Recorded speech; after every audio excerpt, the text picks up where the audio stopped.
This is Yesteryear, written by Craig A. Falconer.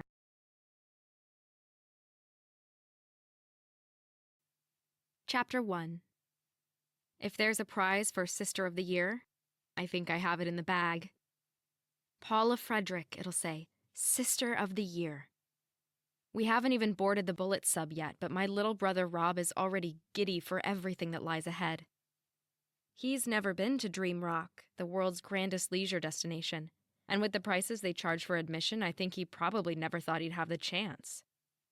The Dream Rock amusement park covers the entirety of what we used to call Brown Island. Back in the day, it was a prison colony, and then it kind of went to ruin. It's pretty cool that it's only a few hours from our house, and judging by all the foreign languages filling the air around us, I'd say it's pretty obvious that most people are coming from a lot further away. So how come I can afford 2 tickets to Dream Rock? Let alone the ex-VIP tickets we have today. Well, I can't. But I hit the lottery with a weekend internship working on robotics in the island's Yesteryear zone. And last week, I just so happened to win one award that does exist. Employee of the Month. Some of the others weren't too happy that an intern could win it. But I did come up with a solution to a problem with one of the robot horses that was threatening to derail a big part of the Show for the Ages spectacular that happens every night at 7 p.m. I've already been offered a full-time job, but I still have 2 years left of college, so I'm not going to take it. Not yet. Every Saturday and Sunday morning, I drive to the coast and board the underwater train for Dream Rock. Until today, I've always taken the regular train. You see, the Bullet sub doesn't start running until the park opens, and that's no use for getting me there in time to start my shift. Today, though, I'm not working. Today, I can finally ride the Bullet sub. It doesn't matter that buying a seat on this amazing ride costs almost as much as a regular ticket to the whole park, because a free ride is another one of the perks of being an extra VIP. I can hardly believe how big the line is given how much it costs, but I guess if people are going to travel halfway around the world to get here, they think it's worth splashing out for the full experience. Both of the trains travel through tunnels. That sounds obvious, but some people seem to think the bullet train is actually in the water. I guess that's partly down to some genius marketing, which is a common theme at Dream Rock, but some of it is down to just how great the engineering is. That's another common theme for sure, because I don't think it's any exaggeration to say that a lot of what goes on at Dream Rock represents the absolute peak of human achievement in engineering as well as robotics. There's a very strict no photography policy on the Bullet sub, so even I don't know exactly what we're going to experience. Rob is talking my ear off with his ideas, which mostly come from blogs and online review sites. I've been told by management that the experience is slightly different every time, though, so he's in for some surprises. And besides, the thrill of a ride is in the riding. A roller coaster is fun even when you can see the loops coming, and we can't even see what's ahead of us. All I know for sure is that the Bullet sub travels through a glass tunnel, kind of like the shark tunnels we all know from aquariums, whereas the standard train goes through a run-of-the-mill concrete tunnel. A cynic might think there's going to be some virtual reality trickery coming our way and that we might be in a concrete tunnel after all. Those same cynics think the same about the Show for the Ages, though, and I know for a fact our robots are real. One of the core principles of Dream Rock is that everything you see is real. Everything you see is really there. We have actors, we have robots, we have architecture and set design that would blow most Hollywood blockbusters out of the water. What we don't have are any special effects or VR experiences. Not a one. Knowing this makes me excited to see just what the engineers have managed to pull off down here. I guess thinking about that instead of just looking forward to a cool ride might make me a nerd, but I also guess you might have picked that up from the whole being a third-year robotics student who brought her 12-year-old brother as her +1 thing. But hey, I'm here, getting ready to board the most expensive amusement ride in the world with a happy kid who's looking at me like I hung the moon. So yeah. Maybe sometimes the nerd wins. Scared yet? Rob asks as we're called forward from the front of the line. I laugh. Not yet. We walk down some steps with another few dozen people, then take our seats in a narrow cylindrical train. I say train because that's what they call it, not because anything about this actually evokes a railway carriage. The walls are black, which I definitely didn't expect, and the harsh overhead lighting makes me think of a dentist's office. Once we're all sitting down on the bench-style rows of 8 seats, our individual restraints come forward over our shoulders and click into place. They're the kind of restraints you get on a roller coaster that either goes upside down or really, really fast, as opposed to the more basic stomach bar restraints you get on gentler rides. For a simple ride that goes in a straight line, this seems like it could be overkill. But we are at Dream Rock, so I should know better than to think there aren't some surprises in store. There are 2 safety attendants on board, both dressed as old-timey train conductors. Every worker at Dream Rock wears a full uniform to add to the immersive visitor experience. Since I work with the robots in Yesteryear, I have to dress in an outfit too. I'm not too hot on it, since it makes me look like something between a wench from a tavern in a fantasy TV show and a spinster who really needs to sew herself a clean dress. But it is what it is. If that's the price of getting to tinker with the best robots in the world and build up my resume in the best way possible, I'm all for it. Rob is dressed up in his own Yesteryear garb already, which in his case is an off-the-shelf costume my dad bought online from a company that runs Renaissance fairs. He asked me if I would wear mine, and he asked in that earnest, kind of childlike way that makes embarrassment an insufficient reason to say no. I'm not wearing it yet, at least, but I'm going to pick it up from my locker just before the big show at 7 p.m. That show takes place in Yesteryear, which is the last zone we're visiting, so I'm glad it's working out like that. Wearing my shabby wench outfit in the tech world and beach blowout zones would have been too much, I think, even though Rob has no such concern. He's way past old enough to be self-aware, but he still doesn't seem to care what other people think. That's one thing we could all learn from kids, I suppose. The conductors firmly reiterate the no photography rule and tell us to get ready for the ride of our lives. At the touch of a button, the bullet sub slowly and silently moves forward, and as soon as it does, the silence dies. I don't know what I hear first, my gasp or everyone else's. The walls of the train were never black at all. The walls of the bay at the station were black. Our walls are the most perfectly clear glass I've ever seen, and when I say perfectly clear, I truly mean it. The ocean is literally all around us. If I reached up, I would be able to touch the glass ceiling, and it's so clear that I feel like I could touch the fish swirling overhead. I have no idea how thick the glass is, but I'm genuinely awestruck by just how clear it is. We're still barely moving, and as I look around, I see that the crystal-clear views owe a lot to the excellent lighting on the sea floor. For all the world, it feels like we're in the water, in some kind of bubble. We are, in effect, a bubble of scientific genius and engineering marvel.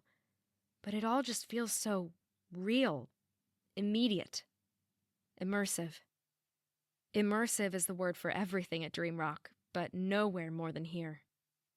As the seconds tick by and we pick up some speed, it gets clearer and clearer that the promise of the ride of our lives was no exaggeration. A huge shark begins stalking us and then rams into the glass. I can't pretend I'm not shocked by the force of the impact and how much it shakes us, even though I know it's a robot.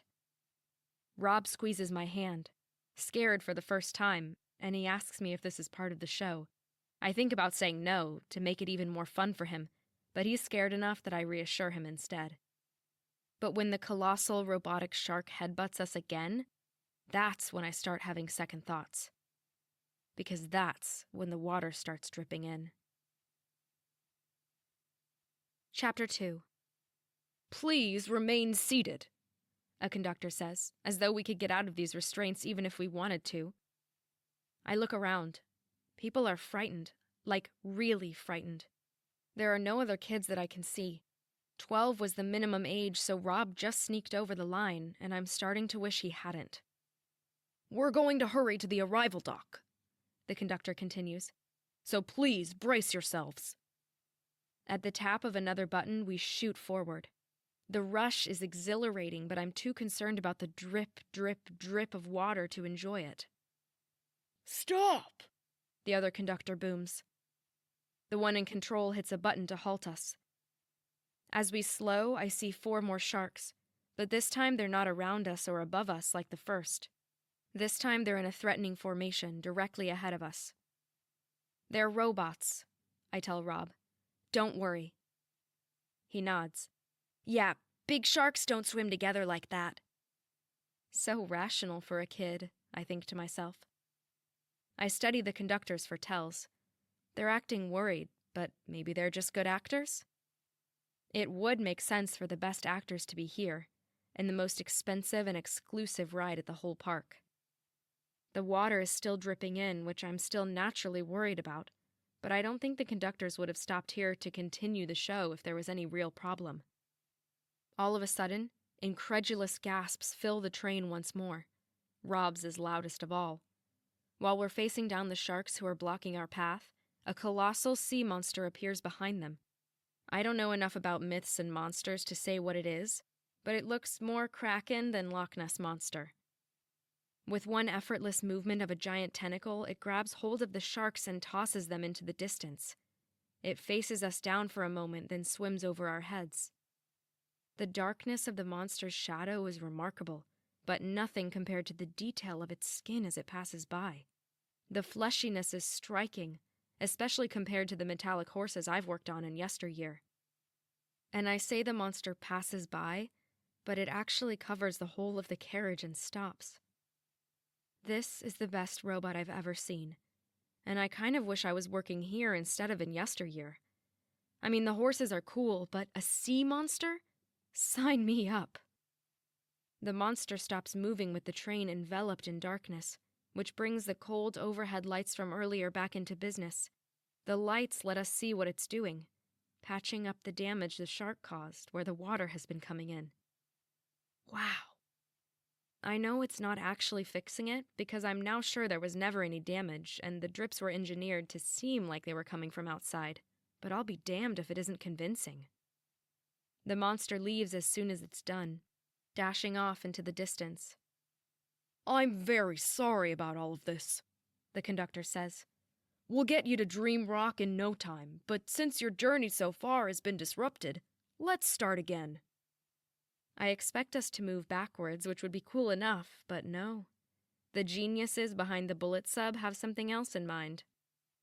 We move forward for a few seconds until forward becomes upwards. The rail, somehow hidden, takes us upside down like a classic roller coaster. Only instead of coming down the loop in a circle, we keep going upside down. We go all the way back to the start, which takes around 20 seconds at what feels like Mach speed, and then we're right way up again and ready to shoot forward. Some people applaud this remarkable surprise and the remarkable physical sensations it brought, but others look fit to barf. I turn to Rob, hoping to see a smile. "You're the coolest sister ever!" he beams, panting in exhilaration. He's probably still smiling when we shoot forward at the fastest speed yet, but we move so fast that my head shakes a little bit, and his does too. We move further than last time, but we also move even faster than we did on the loop back, so it takes around the same time. This time we reach our destination without any interruption. We emerge from the water into a dock at an above-ground station. The rail takes us up an elevated track until we stop at a spot with an utterly incredible view of the whole island. Everyone in the carriage gasps all over again, this time taking in the scale and wonder of everything this remarkable place has to offer. "Welcome to Dream Rock," the conductor says, pressing a button that causes the glass ceiling of our cylinder to recede into a previously discreet recess. I can hear various kinds of music playing low in the distance, providing a perfect backdrop to the hubbub of excited visitors.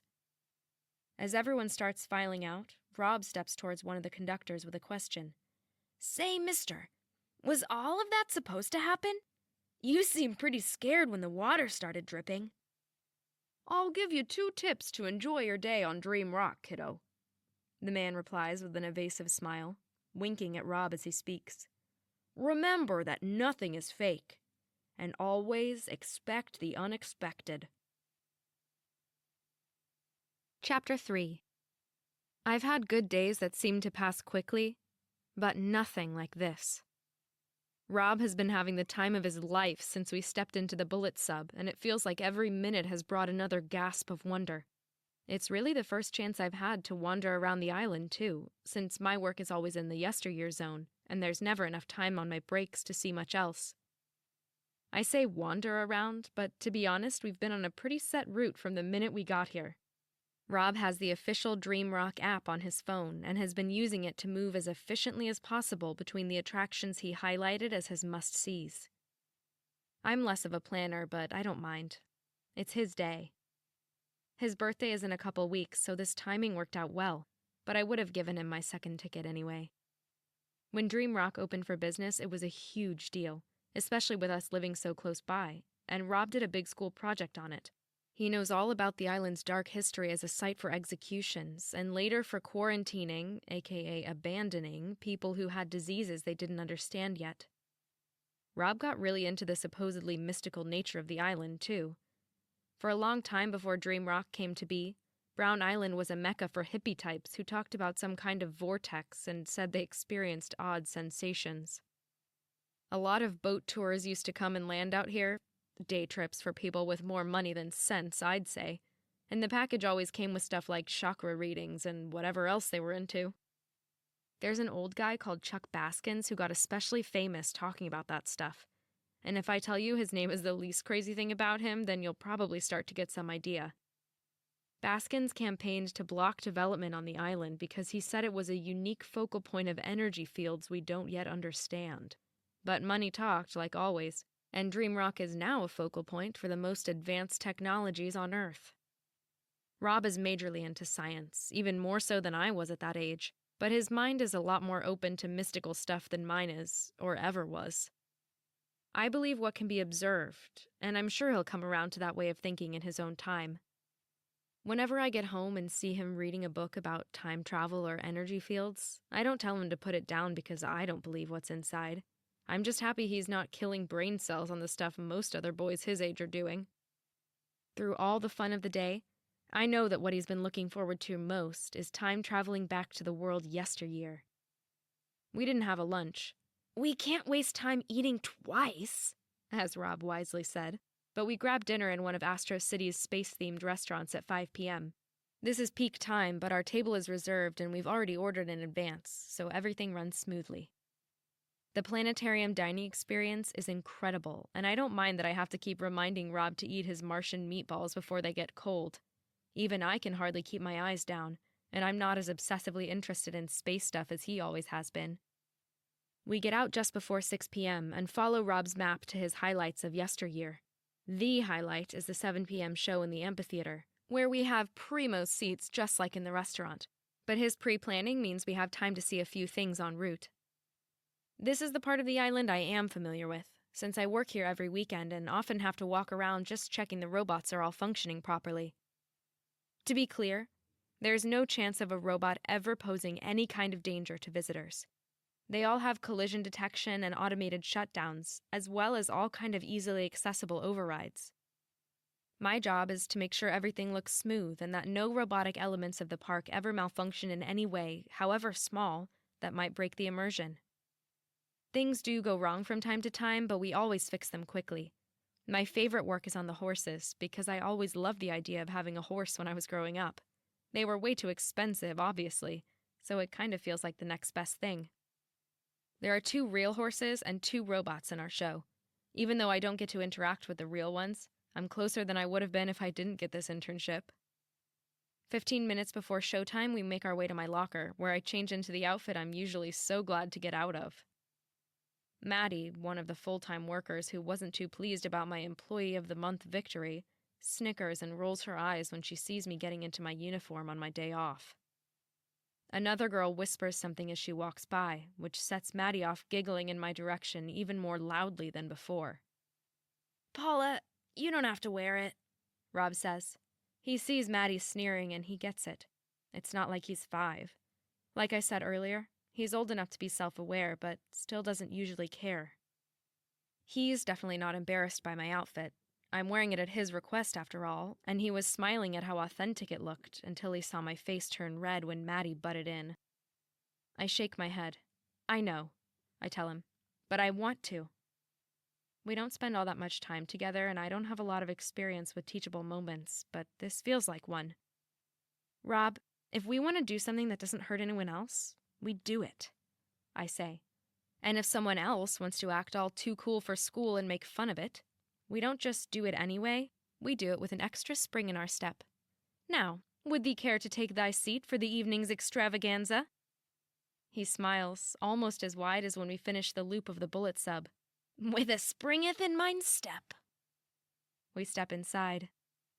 The amphitheater is a remarkable arena with a huge domed ceiling. Nothing is necessarily fully accurate to any one era, but there are throwbacks to all kinds of entertainment forms. The domed ceiling itself contains a remarkably detailed mural depicting gladiatorial battles, freak shows, modern circuses, and much more. I've never seen the whole show for the ages, and I've never seen any of it from the visitor seating, just the jousting part from ground level.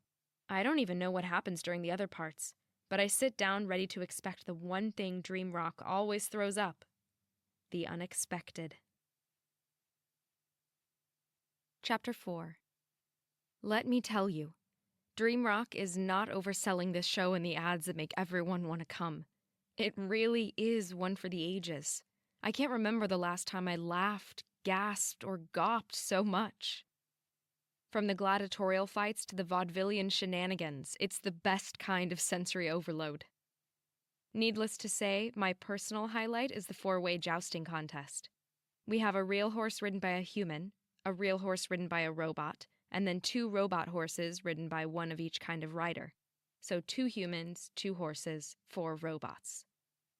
Until I saw the sea monster, I thought our hyper-realistic horses were the most impressive robots in existence. And I have to say, I still think they're pretty cool. We mix things up so the result isn't always the same, but on the nights when any of the teams containing a real horse or human rider win, it's because we've programmed the double robot team to let them. Tonight's victor was a human rider on a robotic horse.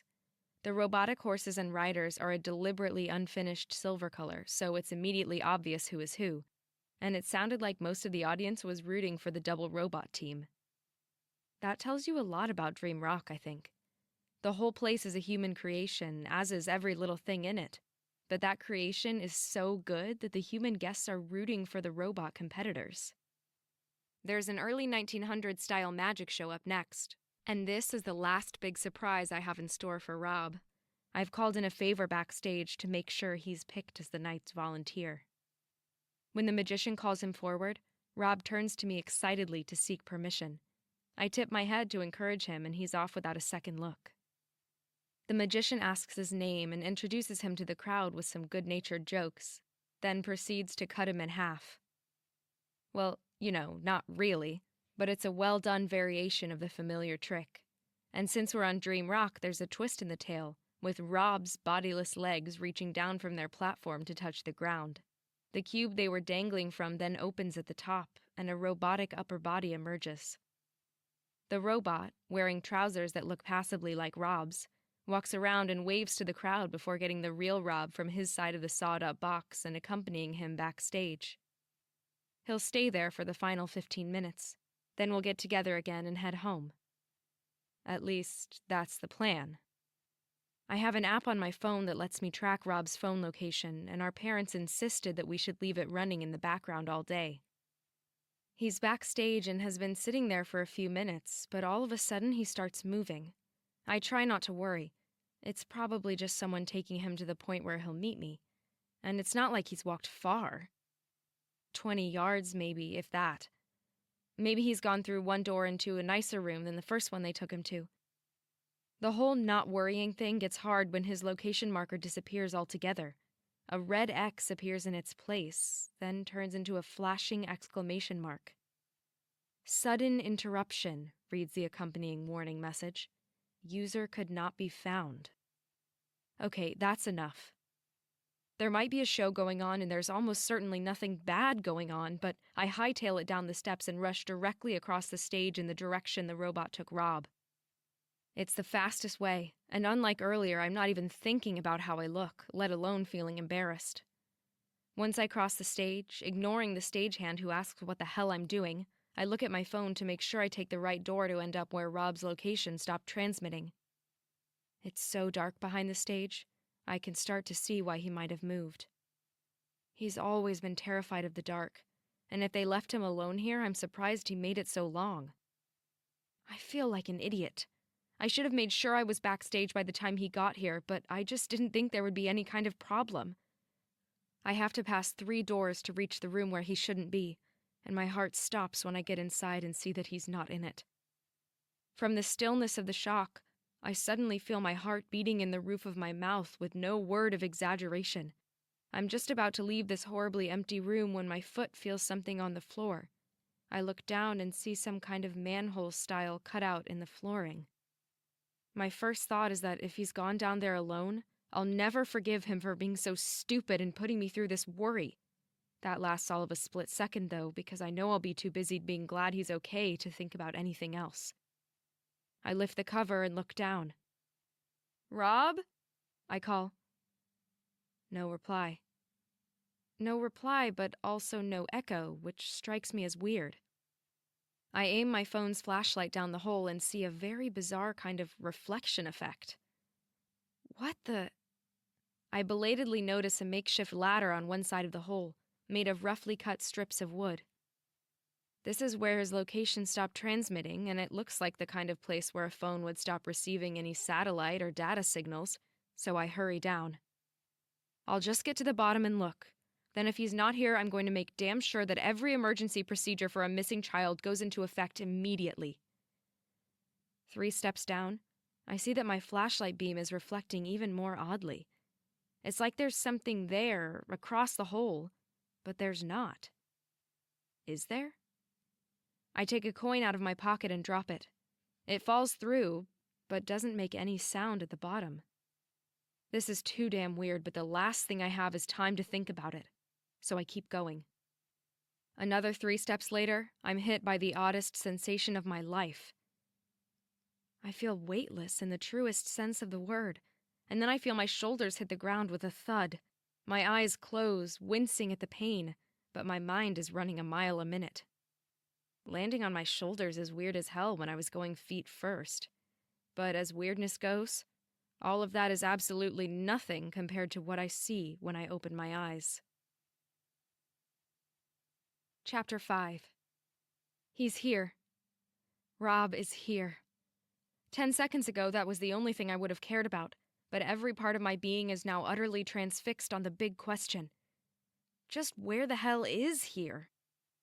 The ground and walls are concrete, and the cracks in the far wall are letting in what looks more like moonlight than anything electrical. Rob runs to my side as soon as he sees me. As soon as I fall? Arrive? Pass through? Whatever that weird thing in the hole even was? "I'm sorry," he says.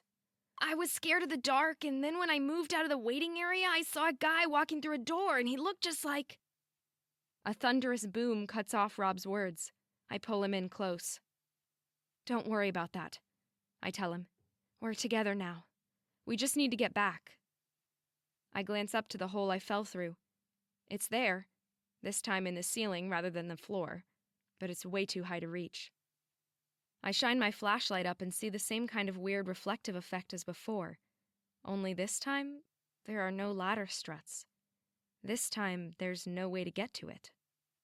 "We'll figure something out," I promise. I can't pretend I'm not feeling helpless and terrified, without even thinking about what caused the insanely loud boom a few seconds ago, but I have to try to keep a clear head. "We just need something tall, something high.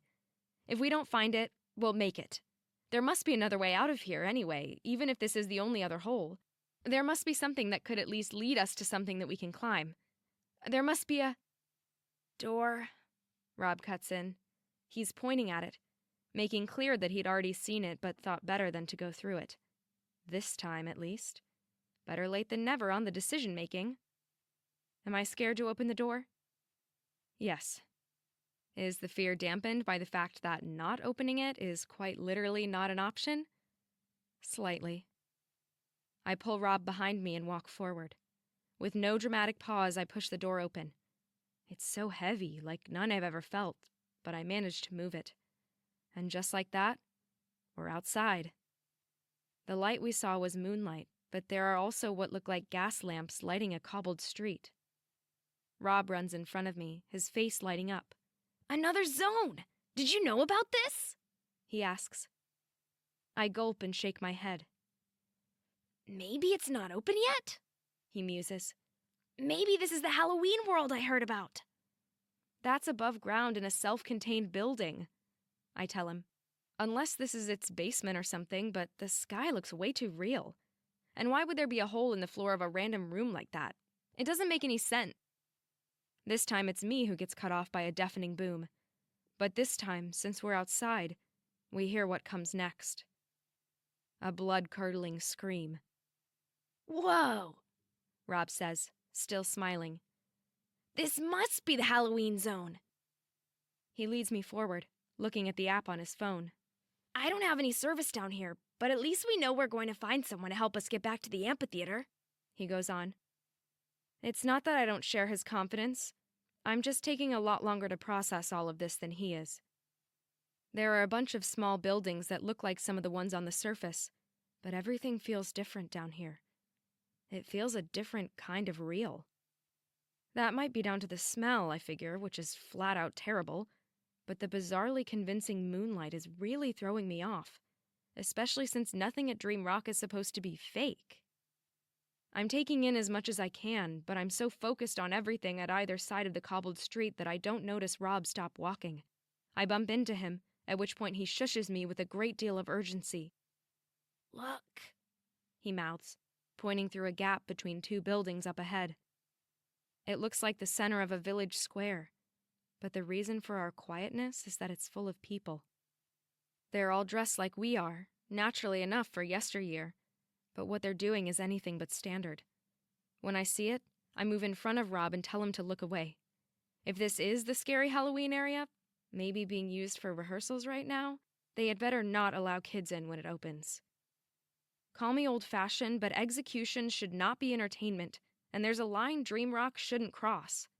I get that it makes sense, since that kind of thing used to go on back here in the olden times, but they certainly won't be roping me into working on any robotics that will be involved in this kind of thing. I don't know how many of the people I see are real, but I guess it's just a few to keep tabs on the robot actors. One robot is currently positioned in a huge guillotine, and what I assume is a robot executioner is about to do the deed. I cover Rob's eyes and keep standing in front of him, making sure he doesn't see, but a morbid curiosity keeps me watching. I wonder how the robotic head will detach. Will they use some kind of basic adhesive? When the blade falls, we hear another boom, but we also hear another scream. And then I hear another, my own, because with every fiber of my being, I'm certain beyond doubt that that was no robotic head. Robots don't bleed, and they don't go limp like that. My scream catches the attention of everyone in the square, and the way they turn has me realizing, whatever crazy truth this means, that they're not robots either. "Run," I say to Rob, even though I have no idea where to go. We set off to the left instead of straight ahead towards the execution area or straight back to the empty room we came from. We run behind a row of stone block buildings, hoping for some kind of refuge, but after only 10 or 20 paces off the main street, we find the opposite. With two burly hands, an unseen man silences both of our mouths from behind. I wouldn't know what to yell or who to call for help anyway, but the helplessness of being lost and wanted feels nothing compared to this new helplessness of being caught. I struggle but can't break free. When I turn, the man is wearing a hood. Whoever he is, he has us in his grasp. And then my heart all but stops beating, because I realize where I've seen that hood before. He's the executioner. Chapter 6. With an executioner physically restraining both me and my little brother, I can only think of one thing to do. I swing a hard knee into the man's crotch, catching him out and sending him stumbling back in pain. I look around for a weapon and see what looks like an iron bar just behind him. Probably his, I figure, and I grab it without hesitation. "No," he says, still doubled over. He waves a hand that looks more like it's telling me to be quiet than to put the bar down, then uses the same hand to rip off his hood. Rob gasps. "Chuck Baskins?" Wait, I know that name. Chuck Baskins. The crazy energy field guy? The guy who tried to block development on Brown Island? What? Why? How? "I'll explain everything," Chuck whispers. but we have to get inside before they see where we're going. Trust me, okay? Kid, you know me, so you've got to trust me, right? Rob is as dumbstruck as I am. I take it you guys work at Yester? Chuck asks. I gulp, still fighting for some iota of an idea as to what's going on here. I do, I tell him. My brother is just a regular visitor today. The crazy old man nods. Well, it's a good thing you're both dressed up at least, in case the locals did see you. If you'd been in modern clothes, that could have caused all kinds of rippling issues down the line. What did he just say? We need to get back, Rob says. I don't know if he didn't hear what Chuck just said or if he's taking it in his stride a lot more easily than I am, but he hasn't even flinched. I'm already in trouble, but I don't want to get Paula in trouble too. We have a curfew, and if we're late... Chuck, recovered from the worst of my unceremonious knee attack, rubs his chin in thought. Yeah, about that, he begins. I gulp. Rob narrows his eyes in a way that tells me it really hasn't clicked in his mind yet. Well, Chuck says, shooting me a knowing and regretful look that all but confirms I didn't pick up the wrong end of the stick as to what kind of door we just fell through. Now that you guys are here, you're not late for anything. You're 139 years early. Chapter 7. Sometimes knowing that something is about to be said doesn't lessen the effect of hearing it. Needless to say, this is one of those times. You made a time machine? Rob asks, having the sense and awareness to keep his voice down. We're running with Chuck now, realizing that he's our only hope of ever seeing our own world again. It's not easy running in this outfit either, as if I needed something else to worry about. It's more of a gate than a machine, Chuck says, panting as he runs. And the bulk of it was already here. It's all quite... Look, I'll tell you when we're sheltered, okay? We dutifully follow his lead without another word, and it's only a minute or so until he leads us into a building that looks basic and decrepit even compared to the others. It might be momentary and it might be fleeting, but the relief I feel when he closes the door behind us is only too real. It didn't seem like anyone was following us towards the end, and maybe he was right that our time-appropriate outfits saved our skin. 139 years, he said.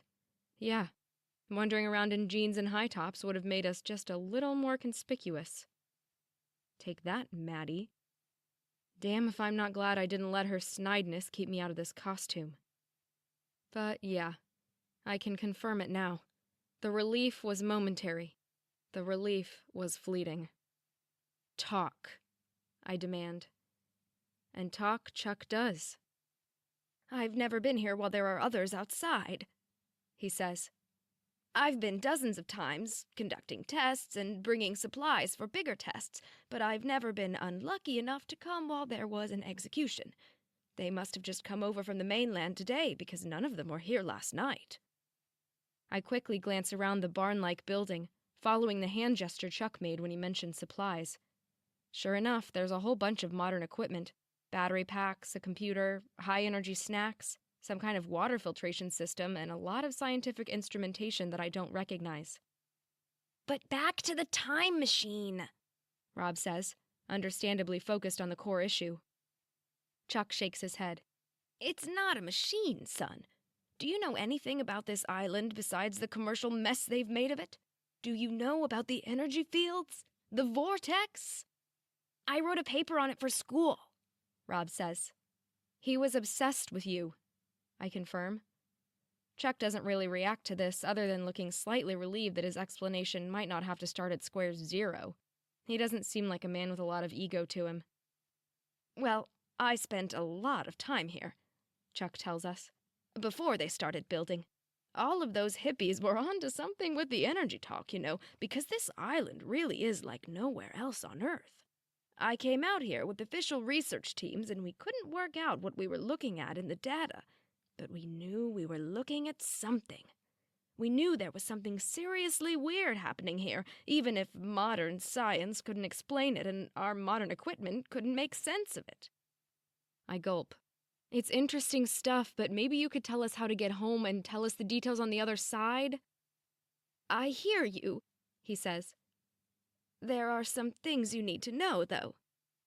Like how time passes on each side? Rob chimes in. Is there a problem with where we'll arrive back? Or with when we'll arrive back? Damn, I hadn't even thought of that. But Chuck shakes his head. Phew, one relief at least. If you spend an hour on this side, an hour has passed at home when you get back. There's no issue there. I've done various tests with spoilable food, live plants, atomic clocks. Everything is more straightforward in that respect than some of the old sci-fi stories might have had us guessing.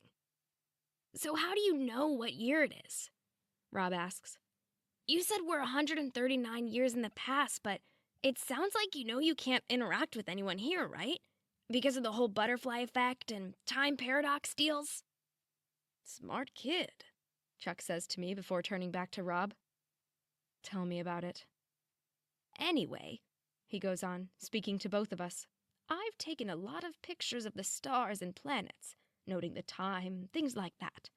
Modern technology being what it is, one of my apps knows when everything in the sky last lined up like this. I didn't break through until after the park opened, but I've been working on the time gate for about 7 years.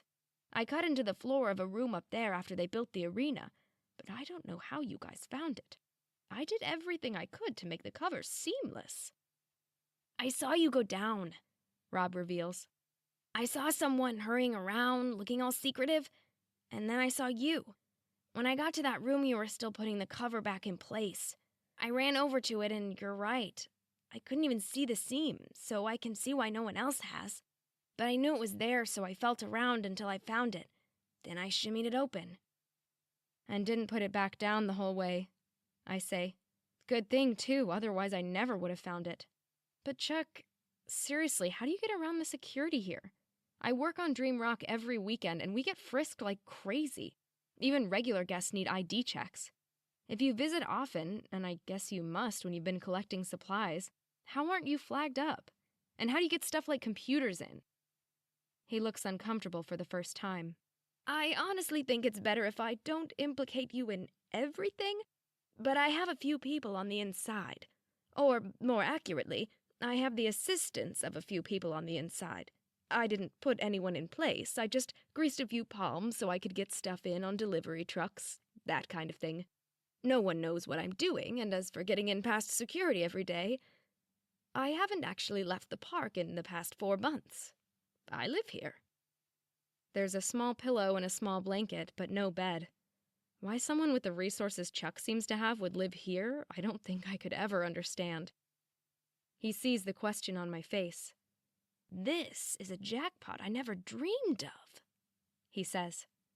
When everything clicked in my mind, all I had to do was fire up some polarity inverters and throw the right kind of rays at each side of the vortex. The basis of the gate was already there. Talking about jackpots, think of a lotto scratcher.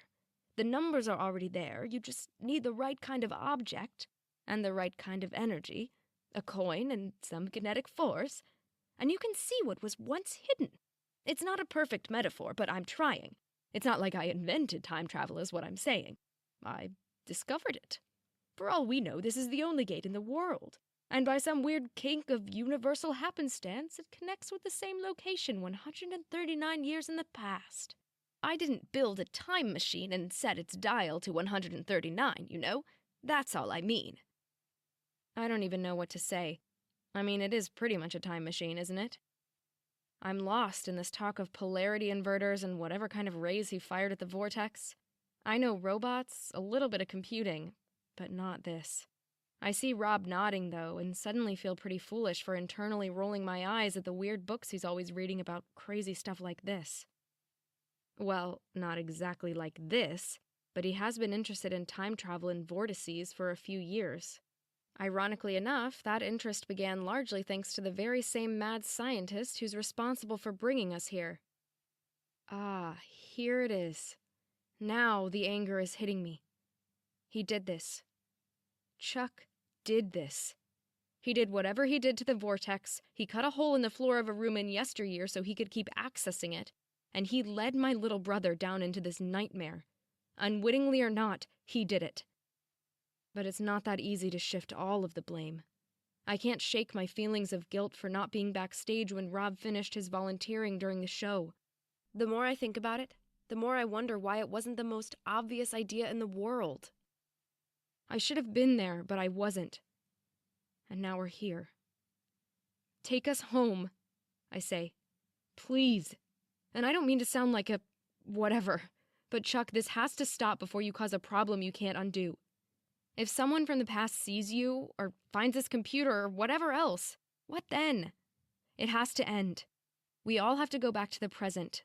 We all have to go home. Chuck, seriously. This has to end. He nods, but there's something in his eyes I don't like. He doesn't look evasive. It's more like troubled.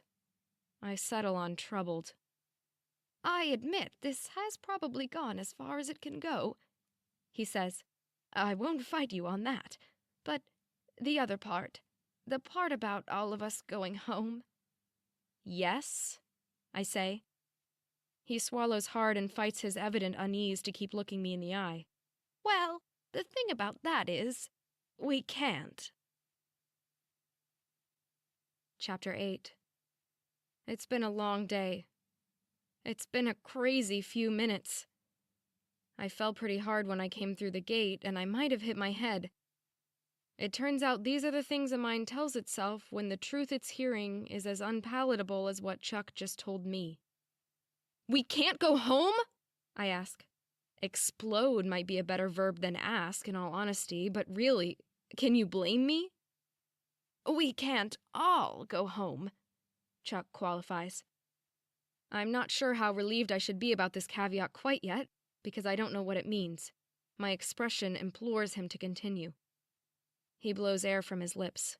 I could spend all night talking you through this, but you only want the basics, right? At least for now? Basic as it gets, I impatiently reply. Okay, he says. You guys got through because the gate was open, and that was because I just came back through. I'd been up there getting some stuff from a delivery truck, which I always do when the show is on and everyone's attention is on the stage. The gate on that side will be gone by now. The polarity inversion lasts for a few minutes and no more. So normally the gate isn't just there like a big hole, waiting for someone to fall through it. I gesture for him to keep going. He does. And the thing is, coming through the gate when it's not already open, like I did just before you two, isn't as straightforward. I wore a 2-layer protective suit the first time, just to be cautious. I didn't know if anything was going to happen, let alone what, or let alone where and when I'd end up. But yeah, it was fine. Next time, though, when I pushed myself through the gate, I didn't realize I had torn one of the suit's feet. And this is what happened. He rolls up his trouser leg and takes off his shoe to show us to show us what should be his foot. But there are no toes, just a horribly blackened stump. The energy rays aren't to be messed with, he says. That was with 1 layer of my suit still intact, remember. I only have 1 double suit between the 3 of us. But wait, Rob interjects. If you go back to the present by, pushing through the gate again, won't the gate then still be there for long enough to get through without a suit, like we did this time? Chuck shakes his head. I like the way you think, youngster, but I'm afraid it's a no. If I knew why it worked like this, I'd maybe have a solution to it. But unfortunately, the gate only stays open for a little while coming this way, not going back to the present. One of us can go home. I'm not even staking a claim, but this 1 suit isn't enough for the 2 of you. I couldn't recommend you risk wearing 1 layer each, either. No way. So why can't you just get more suits? I ask. We've got some water here, some energy bars. Can't you just go and get more suits? Get a delivery tomorrow? Chuck's expression sinks even lower. It didn't come from a store, sweetheart. I made it, and the labor alone was 3 days after 2 weeks of waiting for the various parts. It's blocking all kinds of rays, and the trouble is I don't know which ones did the damage to my foot when the suit was pierced, so I can't cut any corners and focus on certain elements. I'd have to make 2 just the same. With the best will in the world, we're looking at 3 weeks, and I'm not confident my supplies would see you through that amount of time down here. I could strangle him right now. I swear to God. I'm not a violent person, but I could strangle this man for doing this. You left a time gate open in a busy theme park where there were kids walking around. I lambast him. He doesn't respond. You did that. You. And now you're telling me you can't get us out? Rob steps in to say that Chuck didn't mean for this to happen, as if that makes it any better, and I don't even have the energy to argue. I slump to the floor. Can't one of us just go back in the suit, then take it off and throw it through the open gate? Rob asks. And I'll tell you what, it's a good question. I turn to Chuck for the answer, but the crux of it comes before he even opens his mouth. Spoiler alert, it's no. I've tried throwing things down and it doesn't work, he says. They have to be physically connected to me, on my person or in something I'm holding, like a suitcase or a bag. I've tested different things and I've tested different ways of coming down, but my leg has to come before any objects. Something has to pass slowly. Throwing stuff doesn't work. If we don't think of anything, Rob is going home. I'll see to that. He can tell everyone there are still 2 of us down here and they can put their best minds on it, but he's getting home. Do you have a ladder or something to reach the gate from the room where we landed? I suddenly ask Chuck, as soon as the question pops into my head. He nods. Yeah, I stole it from the dock a while ago and I keep it hidden when I'm down here. Why? You got an idea? I don't, and there's scant comfort from having that minor query answered. You know, I really don't want anyone to know about this, Chuck says, speaking just as suddenly as I had a minute earlier. I always knew it was dangerous, with the whole paradox and butterfly effect like your brother mentioned, but I never got close to the locals until tonight, and I've had a solitary life. I'm not saying lonely because I chose it, but definitely solitary. Seeing you 2 down here, caught up in this, that brings a lot of things home. It's one thing to think about causing problems for the world and future generations in an abstract sense, but seeing you kids in my mess like this, it really hits home. So even if you did want to split the suits and try with 1 each, and even if you made it, I wouldn't want you telling anyone that old Chuck is still down here, okay? I've got to say, that's pretty noble of him. I'm not too hot on his idea of splitting the suits, though, what with what happened to his foot when 1 layer was broken. It seems likely to me that the layers might not be identical and really 1 is doing the work, and there's no way we can take a risk like that. The working one is surely the one that ripped, because patching it up made a difference while the other being intact offered no protection. So really I think we have 1 working layer and 1 comfort blanket layer, so effectively there is no option to split them. Rob asks a few questions about why Chuck is so worried about anyone in the present finding out about the gate. And Chuck's first answer is that it would probably be weaponized in a way that made every problem the world has faced to date look like a walk in the park. And even aside from that, he says, the people running the monstrosity of a theme park up there would turn this place into a ride. Visit the locals, get some selfies, you name it. They'll commercialize everything, no stone unturned. I've seen what they're capable of up there with the robots and everything else. What does your sister work on, anyway? The robots, I blurt out at the same time as Rob. That's it. The robots. Premature celebration? Maybe. But from the depths of despair, at least I have an idea. Chapter 9. You know something? Chuck muses as I tell him what I'm thinking. Part of that idea is so crazy, it just might work. My plan is pretty simple. You know, as far as plans that involve using a robot to rescue people stranded on the wrong side of a time gate go. Basically, we can send Rob back to the present inside the safety of the double suit and give him foolproof instructions for how to send the suit back with one of my humanoid robots. They're easy to control and program, and some of them are walking around in the backstage area near the gate. As I start to talk through this, though, I hear it sounding slightly less straightforward out loud than it did in my head. The expression on Rob's face tells me that he's thinking the same thing. It's a good idea, He says. but I can't do it. Exactly what I was thinking, Chuck chimes in. That's what I meant about part of the idea being crazy enough to work. But you are the expert. Leaving your brother to try to wrangle one of those high-tech robots into the gate? That part's just crazy. Rob is nodding and my heart hurts like never before. I'm not leaving you, I insist. I just can't. I know they're going to say it. That I should go back in the suit and send a robot down. They'll say it could wear the suit and come back with it. Then I could send the robot back with the suit again so Chuck can get back too. But I can't leave Rob down there. What if something went wrong? I share these thoughts out loud, to the letter, seconds after they pass through my mind. But something has already gone wrong, Rob says. and if you send me, there's almost no way I'll manage to put them right. But you can, Paula. You can. I look to Chuck. I don't even know why, but I do.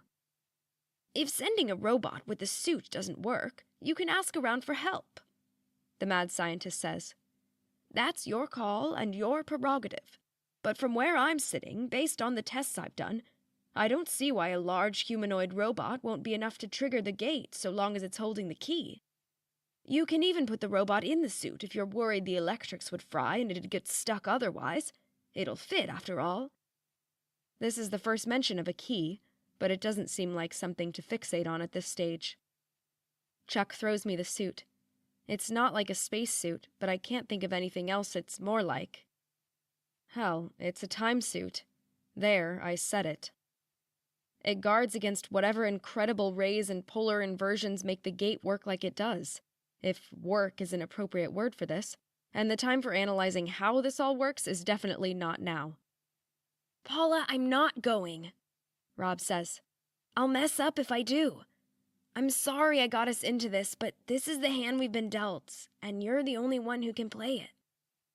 Nodding like a metronome, Chuck holds my eyes. He's right. And listen, like I said, you can ask for help if you need to. But we do have supplies down here, and I can pilfer more when the locals are gone. Only a few of them live on the island outside of the prisoners, and a few guards. Most of the ones you saw tonight just come over for the executions, and they don't happen often.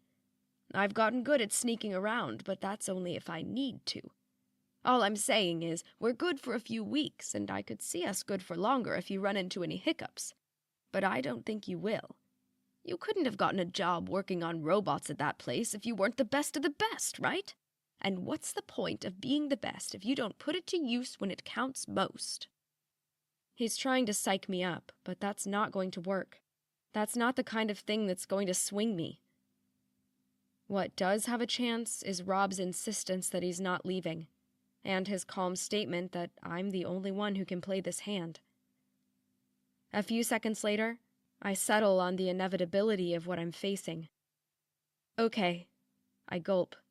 But Rob, I got us into this by leaving you alone backstage, and he got us into this by having the gate open when a child was in the area. None of this is on you. Rob smiles weakly. Chuck doesn't argue with my point about shared blame because he's far too busy being glad that I changed my mind. Now that it's decided, we're instantly abuzz with activity. Chuck gathers some things from the floor of this isolated storage room he's furtively claimed as a shelter, then peeks outside and tells us the coast is clear. We run back to the room we started in, hearing hollers from the execution viewing crowd who seem to have forgotten about ever hearing our screams. Chuck explains that they probably thought we were the children of the guards or of visiting officials or something, reiterating that our era-appropriate outfits really might have saved our lives and a lot more besides. When we arrive, Chuck grabs the ladder from outside while I get into the suit.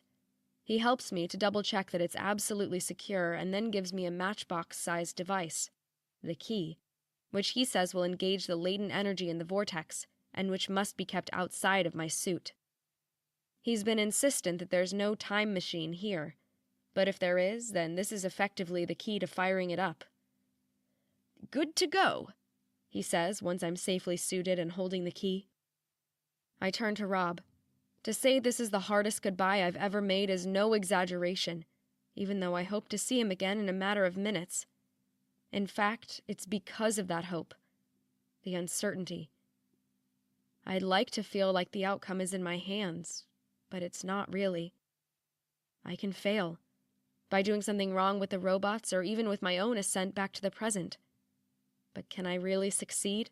I can do everything right, but even then success is at the mercy of the gate and how it reacts to the robot. What I mean is, I can be wholly responsible for failure, but nothing I do can guarantee success. It might seem like a small distinction, but it's making a tough situation feel even tougher. Just go, Rob says. I've had the best day ever, and it's all because of you and your robots. Let's just finish it off with one more big moment, okay? I believe in you. So calm for one so young. I really feel like I lucked out having him as a little brother. And even though I've never been mean to him like a lot of older siblings can be, I can't help but regret the few times that stick in my mind when I was short-tempered or impatient. See you soon, I say. Both of you. And Chuck, I do mean both, okay? Rob and then you. Not Rob and then no one. One thing at a time, Chuck says. I shoot him an intense stare. Chuck. He gulps. Okay, I promise. For real, I'll come after him when you send the suit down again. All suited up and ready to go, I climb Chuck's ladder and wait for something to happen. Something good, I hasten to add, but anything would be a start. Chapter 10. Last time we went feet first, naturally, since we were climbing down. This time, I lose focus and awareness of my surroundings as soon as my eyes reach the level where the flashlight was bouncing off. The level of the gate. The next thing I know, I'm on the floor of the empty room backstage in yesteryear. Home. In the present. It worked! Step 1, done. The room is empty, too. I take my suit off and calmly step outside. No one is around in the immediate area, so I walk slowly to the nearest command center.